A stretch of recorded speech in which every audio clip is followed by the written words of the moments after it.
All right. Yeah, this is a patron from Troy. Chris Cheney. Chris Cheney's name's familiar. Um, yeah, I think we might have done something of his before. But yeah, um, yeah, Chris Cheney guitar medley. Yeah, let's go. Yeah, I was into Bon Jovi when I was a kid. When I first started learning the guitar, that was one of the bands that I was into. So, it was always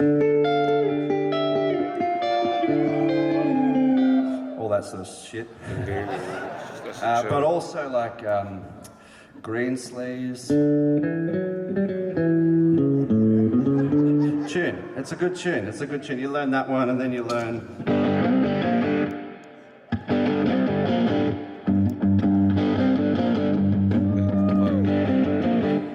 Like every other guitar player, that's all the stuff that I was learning. I was on the same highway as them. But then one day when I was like 13, 14 years old, I think I might have been, when the road kind of veered off and I heard this riff, this almighty riff, we'll call it, that sounded like it was from another planet. And I was immediately hooked, and I'm going to play it for you and give you a little introduction as to how freckly-faced Chris Cheney from Wheelers Hill ended up playing the kind of guitar that he plays. All right, here we go.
Stuff I was listening to, and I started to go even further into like the 1950s stuff.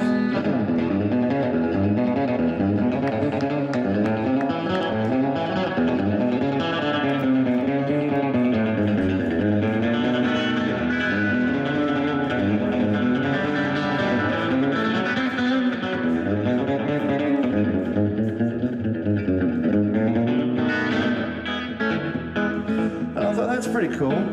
What happens if I put a distortion pedal on and give it 10% Eddie Van Halen?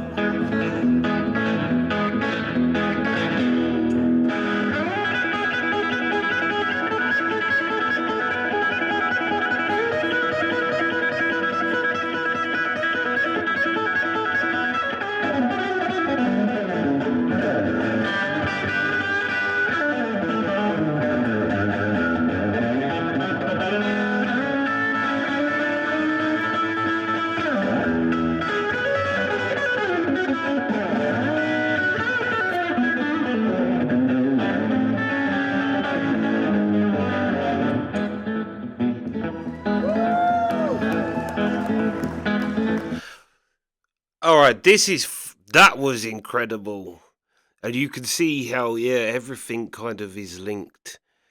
Let's wait till the end. But what he just did there, that whole run back into the ding ding ding ding ding, that was that was incredible.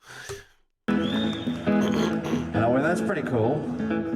What happens if I go back a little further into guitar playing and find out where the 50s stuff came from. And that was like country music. So then I learned this.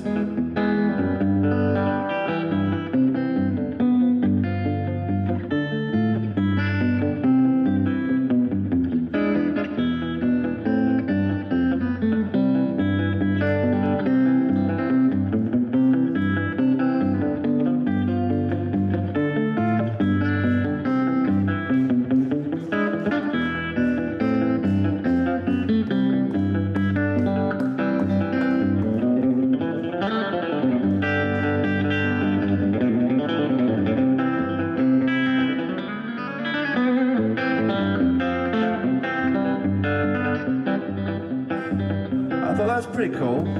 What happens if I hit a distortion pedal and give it 10% Angus Young?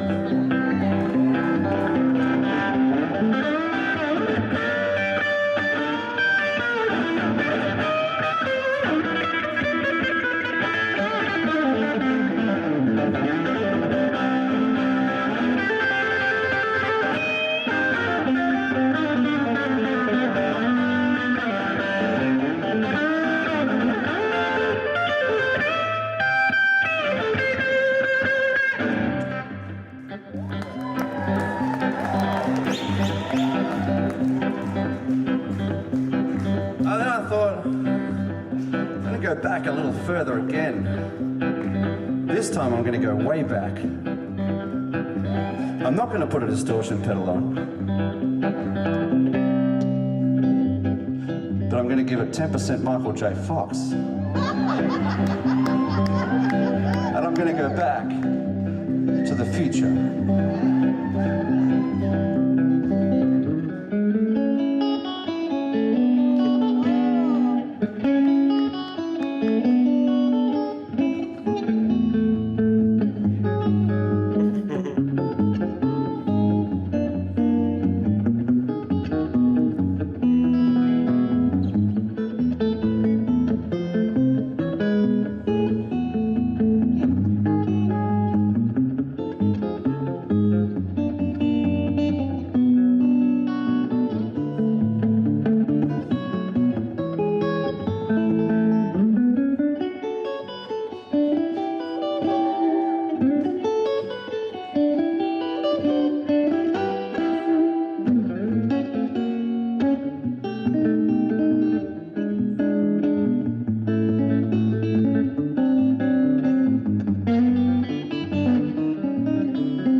And that's what I got here.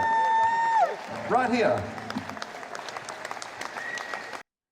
Yeah, that's fire. I love as well that he's like, I can kind of relate to him because I did the same thing.